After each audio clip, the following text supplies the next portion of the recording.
একেই মেঘলা দিন, তার ওপরে আবার সংসারে এত কাজের চাপ, সবটা নিজে একা হাতে সামলাতে হয়। রাধে রাধে বন্ধুরা, কেমন আছো তোমরা সবাই? আশা করি ভীষণ ভালো আছো, আমরাও খুব ভালো আছি। আজকে সকালের শুরুটা শুরু করলাম ঠাকুর দর্শন দিয়ে। আমার সাথে সাথে তোমরাও ঠাকুরকে দর্শন করে নাও, আমার মতো তোমাদেরও দিনটা ভীষণ ভালো যাবে। রোজ সকালবেলা ঠাকুরকে দর্শন করে তবেই আমি সব কাজ শুরু করি। এতে আমার দিনটাও ভালো যায় আর মনটাও ভীষণভাবে ভালো হয়ে যায়, জানো তো। আর গুড মর্নিং সবাইকে। বাইরে এসে দেখি আমার জবা গাছে দুটো ফুল ফুটেছে, দেখে একদম মনটা ভরে গেল। তাই ভাবলাম তোমাদের সাথে একটু শেয়ার করি। আর আমার ফুল এত পছন্দ, আর গাছকে তো আমি ভীষণভাবে পছন্দ করি, ভীষণ ভালোবাসি। আর নিজের হাতে লাগানো গাছে যখন ফল দেয়, ফুল দেয়, তখন এত ভালো লাগে, সে তোমাদের বলে আমি বোঝাতে পারবো না। আর তোমরাই বলো, নিজের হাতে লাগানো গাছে যখন ফল ফুল দেয় কী না মজা লাগে বলো তো। আর আমাদের এই কলা গাছটায় দেখো কী সুন্দর মোচা বেরিয়েছে, এবার হচ্ছে কলা ধরবে। দেখে এত ভালো লাগছিল না, আর কলা গাছটা এত বড় হচ্ছিল, সেটাই আমরা ভাবছিলাম যে কবে কলাটা বেরোবে আর কি। তো যাই হোক, ফাইনালি বেরোলো। আর ফুলগুলো দেখো, একটু ঝিরিঝিরি বৃষ্টি হচ্ছে জানো তো সকাল থেকে। আর এত সুন্দর লাগছে ফুলগুলো, যখন ভিডিওটা করছিলাম, যখন ওই ফুলের গায়ে জলগুলো পড়েছে না, তোমরাই দেখো ফুলগুলো তুলতে, মানে ভিডিওগুলো করতে এত ভালো লাগছিল। তাই ভাবলাম তোমাদের সাথে শেয়ার করি, তাই ভালো লাগছে। দেখো হাওয়াতে যখন ফুলগুলো নড়ছিল, আর কি সুন্দর গাগুলো ভেজে আছে পাতাগুলো বৃষ্টির জলে। আর সকাল থেকে জানো তো কুয়াশার মতো ঝিরিঝিরি বৃষ্টি শুরু হয়েছে। তোমরা হয়তো দেখে ভাবছো হয়তো বৃষ্টি হচ্ছে না, মেঝেটা একদমই ভিজে নেই, কিন্তু আসলে না, একদম কুয়াশা যেরকম হয় না, ওরকম আর কি বৃষ্টিটা হচ্ছে। আমার সেরকম বোঝা যাচ্ছে না ক্যামেরাতে, কিন্তু বৃষ্টিটা বেশ মানে ঝিরিঝিরি একদম কুয়াশার মতো পড়ে যাচ্ছে জানো তো, সেই সকাল থেকে ওরকম শুরু হয়েছে। আর একদম মেঘলা আকাশটা, বেশ ঠান্ডা ঠান্ডা ওয়েদারটা, ভীষণভাবে ভালো লাগছে জানো তো আজকের দিনটা। আর এই যে গোড়ার দিকে যে গাছগুলো, মানে গাছ বলছি সরি, দেখো মানে পাতাগুলো পড়ে থাকে, শুকনো পাতাগুলো, যেই পাতাগুলো হলুদ হয়ে যায়, সেই পাতাগুলো ভালো করে ফেলে দিচ্ছিলাম, কারণ ঝাড় দেওয়ার সময় না পাতাগুলো না একদম সরতে চায় না ওখান থেকে। তো ভাবলাম আগে হাত দিয়ে ফেলি, তারপরে হচ্ছে ঝাড় দেবো। আর বাইরে যেহেতু এসছি, তো ভাবলাম আগে ঢ্যাঁড়সগুলো চোখে পড়লো, তো ভাবলাম ঝাড় দেওয়ার আগে ঢ্যাঁড়সগুলো তুলে নিই, তারপর তো ঝাড় দিবই, কাজ তো করতেই হবে পরপর। আর সকালের বাসি কাজগুলো না করলে হয়? আর সকালবেলা তো বাসি কাজ বলতে আমার এই কি বলবো, যে ঘর ঝাড় দেওয়া, বিছানা গোছানো, বাইরে উঠান ঝাড় দেওয়া, এগুলোই থাকে। তো ঢ্যাঁড়সগুলো তুলে নিলাম, আর ঘরের ভেতরটা না আজকে বাবানের বাবা ঝাড় দিয়েছে জানো তো। আমি বললাম যে আমি ঝাড় দিচ্ছি, ও বলছে কি আমি ভেতরটা দিচ্ছি, তুমি বাইরেটা দাও। তা বলছে ঠিক আছে, তাহলে দিচ্ছ মানে দিতে চাইছো যখন, তো দিয়েই ফেলো, তুমি বাইরে মানে ভেতরে দাও, আমি বাইরে দিচ্ছি। তো ওই হচ্ছে ঘরের ভেতরটা ঝাড় দেওয়া হয়ে গেছে আর কি। তো এইদিকে ওর ঝাড় দিতে দিতে, মানে ঘরের ভিতরে ধুলোগুলো বাইরে ফেলতে ফেলতে, এইদিকে আমি তোমাদের সাথে গাছগুলো শেয়ার করছিলাম, আর পাতাগুলো ফেলছিলাম গাছের গোড়া থেকে, আর ঢ্যাঁড়সগুলো তুলছিলাম, কারণ ঘরের ভিতরটা ঝাড় না দিলে বাইরে তো আর ঝাড় দিতে পারি না। তো সেই জন্য ভাবলাম কি যে ও ঝাড়টা দিক, ততক্ষণ আমি অন্য কাজগুলো সারি, তাহলে একসাথে দুটো কাজও হয়ে যাবে, সময় লাগবে কম আর কি, কম সময়ে মানে দুটো কাজ হয়ে যাবে আমার। তো সেই জন্য করে নিলাম আর কি। তো ওই তো ঘরটা ঝাড় দিয়ে দিল, তারপরে আমি উঠোন ঝাড় দেওয়াটা শুরু করলাম। আর দেখো এই যে কালকে একটু বললাম না, একটু মানে কালকে একটু বৃষ্টির মতো হয়েছিল, বিকেলবেলা একটু হাওয়া ছিল, তো কত পাতা চলে এসে হাওয়াতে উড়ে। আর সকালবেলা তো কুয়াশার মতো পড়ছে গায়ে, একদম ঝিরিঝিরি, মানে বোঝা যাচ্ছে না বৃষ্টিটা হচ্ছে, কিন্তু গায়ে একদম কুয়াশার মতো মানে পড়ছে আর কি, ওরকম আর কি। কিন্তু বৃষ্টিটা সেরকমভাবে বোঝা যাচ্ছে না, এই হচ্ছে আর কি। আর ভীষণ ভালো লাগছে। দেখো এই যে দেখো গাছে পাতাগুলোতে একটু একটু বোঝা যাচ্ছে যে পাতাগুলো নড়ছে, মানে বৃষ্টির জল পড়ে, মানে ওপরে তো গাছ আছে, বৃষ্টির জলগুলো গাছের ওপরে পড়ছে, সেই গাছের পাতা থেকে আবার আমার ওই ফুলের গাছে পড়ছে, ওপরে একটা নারকেল গাছ আছে, তো সেখান থেকেই ফুলের গাছে পড়ছে, আর নড়ছে না, বোঝা যাচ্ছে আর কি। আর একটু হালকা হাওয়াও আছে, বেশ সুন্দর। তো এখন উঠোনটা একটু জল দিয়ে ভালো করে ধুয়ে নিই, দরজার সামনেটা ধুয়ে নিয়ে চলে একদম স্নান করে চলে আসলাম হচ্ছে, এই যে মুখে একটু ক্রিম লাগাচ্ছি। আর আজকের পুজোটা তো দেওয়া আমি দিব না, বাবানের বাবা দিবে, তো সেই জন্য হচ্ছে একবারে আমি রান্নাঘরে যাব, আজকে রান্নার কাজগুলো সেরে নিই। তো প্রথমে সকালের স্কিন কেয়ারটা একটু না করলে নয়, কারণ নিজেকে যদি আমরা সুন্দর না রাখি, তাহলে ঘর বাড়িটা কীভাবে সুন্দর রাখবো বলো তো। তো সেই জন্য আগে হচ্ছে নিজেকে সুন্দর রাখা খুবই মানে দরকার আর কি। তো এইদিকে বাবানের হচ্ছে কমপ্ল্যানটা করব, আর আমি সকালবেলা রোজ এই মধু জলটা খাই, মানে একটু লেবু দিয়ে, মানে লেবুটা আমি চিপে দিয়েছি, আর একটু মধু, সামান্য একটু মধুটা দিয়ে তারপরে খাচ্ছি। আর অনেকটা মধু আছে তো এখন যদি আমি না খাই তো মধুটাও শেষ হবে না, এভাবে পড়েই থাকবে, নষ্ট হবে একদিন। তো ভাবলাম তাহলে একটু লেবুর সাথে মধু দিয়েও খাওয়া যাক। অনেক সময় আমি শুধু হচ্ছে মধু মানে মধু না থাকলে শুধু লেবু জলটাই খেয়ে নিই এখন সকালবেলা। আসলে সকালবেলা না আমার এমনি জল খেতে না একদম ইচ্ছে করে না জানো তো, ওই একটু লেবু দিলে তখন আবার 1 গ্লাস জল খেতে পারি। আবার এমনি শুধু জল না আমি খেতে পারি না, যেন তিতা লাগে, জানি না কেন। বাবান খায়, বাবানের পাপা জল খায়, আর আমি খাই না দেখে ওদের কাছে না খুব বকা খাই জানো তো, প্রচণ্ড বকা দেয় বাবানের পাপা আমাকে, যে সকালবেলা 1 গ্লাস করে তো অন্তত জল খেতে পারো। কিন্তু আমি এমনি জল খেতে পারি না, খেলেই না কেমন একটা বমি বমি ভাব লাগে আর প্রচণ্ড একটু তিতা তিতা লাগে। তো আমি একদমই খেতে পারি না দেখে ওই ভাবি যে একটু লেবু দিই, লেবু দিলে আবার খেতে পারি, একটু হালকা গরম জলটা করে নিই, লেবু দিয়ে তারপরে খাই। আর ওই ডিমগুলো এনেছিল কালকে আর গোছানো হয়নি, তো সেটা গুছিয়ে নিলাম। আর একটু বাবানের পাপা বললো কি আমাকে একটু মুড়ি মেখে দাও, এমনি তো সকালবেলা করে আমিও খাই না, বাবানের পাপাও খায় না, তোমরা তো রোজ দিন ব্লগে দেখো। আর চা তো আমাদের বাড়িতে হয় না বলেই চলে, মানে কেউ কখনো কোনো গেস্ট আসলো বাড়িতে তাহলে একটু চা করে দিলাম। আর আমরা তো কখনোই চা করে খাওয়া হয় না, কারণ কোনো ব্লগেই আমি তোমাদের সাথে শেয়ার করি না, কারণ খাওয়া হয় না তো কী করে শেয়ার করবো বলো তো। তো সকালবেলা উঠে না আমাদের সেরকম কিছুই খাওয়া হয় না, শুধু একমাত্র বাবান খায়। আর এখন শাশুড়ি মা আছে, তো শাশুড়ি মা সকালবেলা একটু ছাতু মুড়ি খায় আর কি। তো খাওয়ার মধ্যে ওরা দুজন খায়, আমিও খাই না, বাবানের পাপাও খায় না। তো একটু বললো কি আমাকে একটু মুড়ি মেখে দাও, তো সেটাই ওকে একটু মুড়িটা মেখে দিলাম চানাচুর দিয়ে। আর এই চিচিঙ্গাটা দেখলে কিছুটা কেটে ফেলে দিলাম, আসলে নষ্ট হয়ে যাচ্ছিলো জানো, সবজিগুলো এতগুলো সবজি এনেছে বাজার করে, এখন কোনটা ছেড়ে কোনটা খাবো এই রকম পরিস্থিতি হয়ে গেছে এখন। তো এতগুলো চিচিঙ্গা এখন আমাকে রান্না করতে হবে, এখন যদি রেখে দিই আবার ধরো পচে গেল কিছুটা, তো ভাবছি একটু বেশি করেই রান্না করে ফেলি। আর হচ্ছে এই যে বরবটিগুলো দেখো কেমন হলুদ হয়ে গেছে, তো যেগুলো একদমই হলুদ হয়ে যায় মানে হলুদ হয়ে সাদা হয়ে গেছে সেগুলো কিছুটা ফেলে দিলাম। আর ভাবছি কিছুটা চিচিঙ্গার মধ্যে দিয়ে দিই, কিছু একটা করলেই তো খাওয়া যাবে তাই না বলো, শুধু শুধু সবজিগুলো ফেলে দিতে হচ্ছে। আমার ভীষণভাবে খারাপ লাগে যেন, কোনো জিনিস নষ্ট করা আমি একদমই পছন্দ করি না, আর ভালোও লাগে না আমার নষ্ট করা একদমই। তো আজকে করবো হচ্ছে ডিমের ঝোল করব, আর হচ্ছে ওই চিচিঙ্গা দিব, একটু আলু আর একটু বরবটি আর কি, এগুলো দিয়ে একটা তরকারি করব, জানি না কেমন হবে খেতে।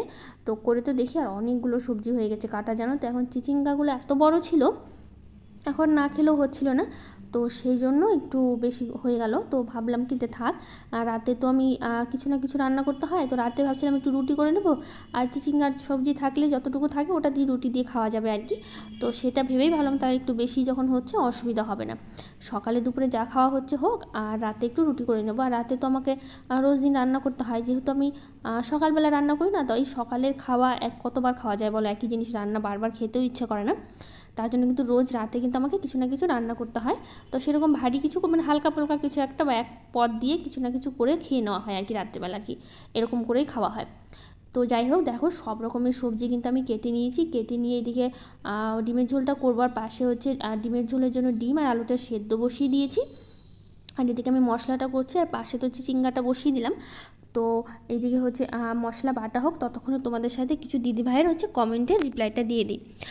চান্দ্রাস দিদিভাই কমেন্ট করেছে যে গেটের কাছে একটা বগেনভেলিয়া ফুলের গাছ লাগিয়ে দাও, শীতকালে খুব খুব সুন্দর লাগবে। আজকে প্রথম তোমার ভিডিও দেখলাম, আমিও বাগান করতে ভালোবাসি, আমার ছাদ বাগান। ও আমার তো ছাদ বাগান নেই, আমি বাড়ির সামনে একটু জায়গা আছে ওখানেই ছাদ বাগানটা করেছি। আর আমিও গাছকে ভীষণ ভালোবাসি, আর বাগান করতে তো আমার ভীষণ ভালো লাগে, তার জন্য একটু একটু করে বাগানটা একটু সাজিয়ে নিচ্ছি। তো যাই হোক দেখো এইদিকে ডিমটা ছেলা হয়ে মানে ছেলা বলছে সেদ্ধ হয়ে গেল, এখন ডিমটা ছিলে নিচ্ছি, আর ওইদিকে তো চিচিঙ্গাটা হচ্ছে পাশে। তো আরও কিছু কমেন্ট করেছে রানু বিশ্বাস, মেনকা ব্লগ, দিলরুবা শিউলি, সোনিয়া নিউ ব্লগ, পল্লবী রায়, ইতি রুবেল কমেন্ট করেছে। তো এইদিকে হচ্ছে ওইদিকে ডিম টিমগুলো ছিলা হয়ে গেল, তো এইদিকে ভাতটা এখন আমি বসিয়ে দিচ্ছি, আর চালটা ধুয়ে নিয়েছি ভালো করে, ধুয়ে দিয়ে সুন্দর করে বসিয়ে দিলাম। আর এইদিকে দেখো চিচিঙ্গা আলুর যে সবজিটা একদম হয়ে গেছে, একটু না টমেটো দিয়েছি, হালকা একটু টকটক লাগবে, খেতে দারুণ লাগবে। তো সেই জন্য দেখো নামিয়ে নিয়েছি একদম, বেশ মানে যতটা খারাপ ভাবছিলাম ততটা কিন্তু খারাপ লাগেনি, বেশ ভালোই লাগছিলো খেতে, আর রুটি দিয়ে তো দারুণ লাগছিলো খেতে একদম। তো দেখো এদিকে ডিমগুলো ভেজে নিচ্ছি, ডিমগুলো ভেজে এখন তুলে নেব। তো হচ্ছে মুনমুন লাইফস্টাইল থেকে দিদিভাই বলেছে আমার কমেন্ট কি পড়বে না, কেন পড়বো না, অবশ্যই পড়বো, তুমি কমেন্ট করবে আমি অবশ্যই পড়বো, আমি কিন্তু সবার কমেন্ট পড়ি, কেউ বলতে পারবে না যে তার কমেন্টগুলো আমি পড়ি না, বা তার নামগুলো কিন্তু আমি নেই না, সবার নামগুলো নেই, সবার কমেন্টেই আমি হচ্ছে রিপ্লাই দিই। আর আমার ভীষণ ভালো লাগে যে তোমরা যে কমেন্টগুলো করো না, আর সেগুলো হচ্ছে আমি পড়ি, ভীষণভাবে ভালো লাগে। আরও কিছু কমেন্ট করেছে ইলাস ব্লগ আর সোনিয়ার নিউ ব্লগ। আর রঞ্জিতা সাহু দিদিভাই বলেছে তোমার বিয়ের ফটো শেয়ার করো। অবশ্যই কোনো একটা ব্লগে আমি তোমাকে শেয়ার করব। আসলে আমাদের বিয়ের তো বেশ অনেক বছর হয়ে গেল, এই ডিসেম্বরে আসলে 10 বছর হবে। আর আমার বিয়ে কিন্তু খুব ছোটোবেলায় হয়ে গেছিলো, যখন আমি স্কুলে পড়তাম, 12-এ পড়ি, তখন আমার বিয়ে হয়েছে। আর ডিসেম্বর আসলে কিন্তু আমার বিয়ের 10 বছর হয়ে যাবে আর কি। 1 ডিসেম্বর আমার অ্যানিভার্সারি আছে। তো যাই হোক, এইদিকে দেখো রান্নাবান্না পুরো কমপ্লিট করে নিয়েছি। এখন ওভেনগুলো বেশ ভালো করে পরিষ্কার করে নিচ্ছি। পরিষ্কার করে তারপর তো অন্য কাজগুলো আছে, সেগুলো সারতে হবে, সবাইকে খেতে দিতে হবে। আর আজকে তো বুধবার, যেহেতু স্কুল আছে, বাবানের পাপার আছে, ওরাও স্কুলে বেরোবে। আর এই তাড়াতাড়ি করে কাজগুলো না সারলে না, তখন আবার একটু দুপুরবেলা করে একটু রেস্ট না নিলে না ভালো লাগে না। আবার বাবানকে আবার সেই গরমের মধ্যে ভাবো স্কুল থেকে আনতে যেতে হয়। আর আজকে যেহেতু একটু মেঘলা মেঘলা ওয়েদার আছে, আর প্রচণ্ড হাওয়া দিচ্ছে জানো তো বাইরে, এত হাওয়া দিচ্ছে কি বলবো তোমাদেরকে। তো বললাম না আজকে বাবানের পাপা পুজো দেবে, তো পুজোটা বাবানের পাপা দিল। তো ওরা খেয়ে দিয়ে স্কুলে বেরিয়ে গেছে।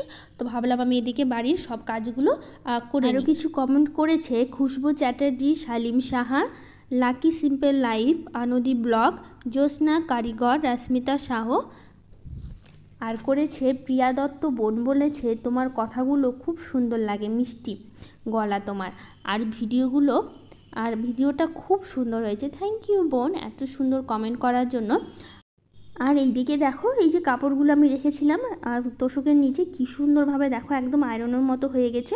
আমার তো ভীষণ ভালো লাগে জানো তো, এইভাবে দিয়ে রাখছি না, আয়রন করতে হচ্ছে না। আর ওইদিকে লাইনটা তো বেঁচে যাচ্ছে, লাইন খরচাটা, তার মধ্যে হচ্ছে সময়টাও বেঁচে যাচ্ছে অনেকটা। তার জন্য এভাবে তোষকের নিচে রেখে দিই।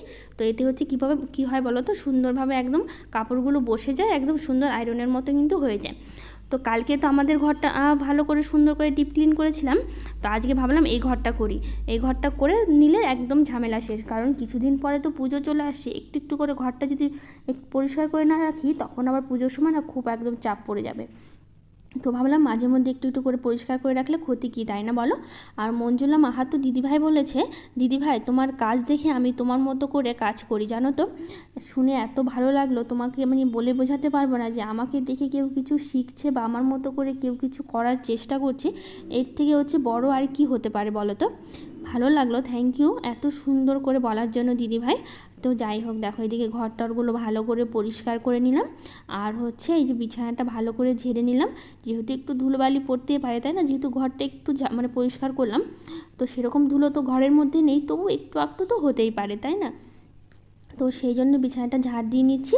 তো এখন ঘরটা ভালো করে ঝাড় দিয়ে তারপর হচ্ছে ঘরটা হচ্ছে মুছে নেব।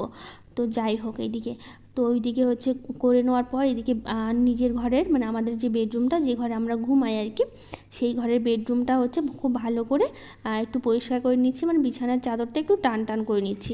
কারণ যতক্ষণ বাবান থাকে, যতই আমি গুছিয়ে রাখি না কেন, ও খুব অগোছালো করবে, খুব দুষ্টু হয়েছে জানো তো।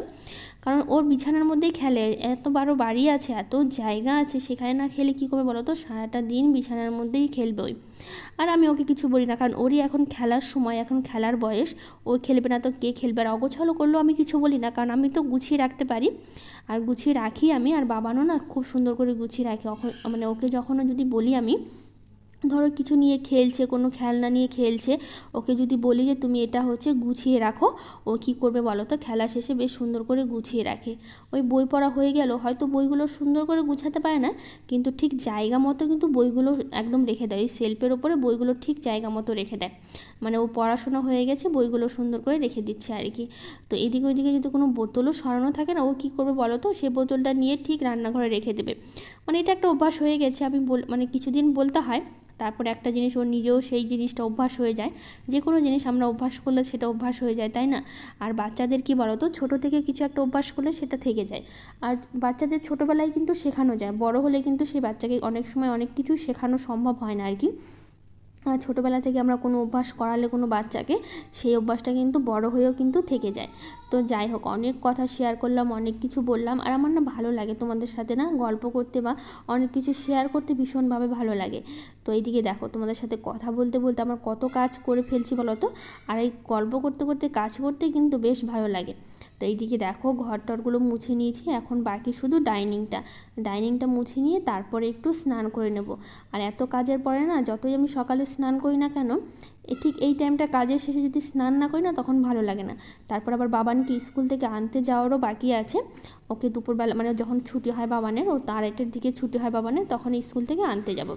তো যাই হোক, আজকের ব্লগটা এখানে শেষ করছি। ভালো লাগলে লাইক শেয়ার কমেন্ট করে দিও আর চ্যানেলটাকে সাবস্ক্রাইব করে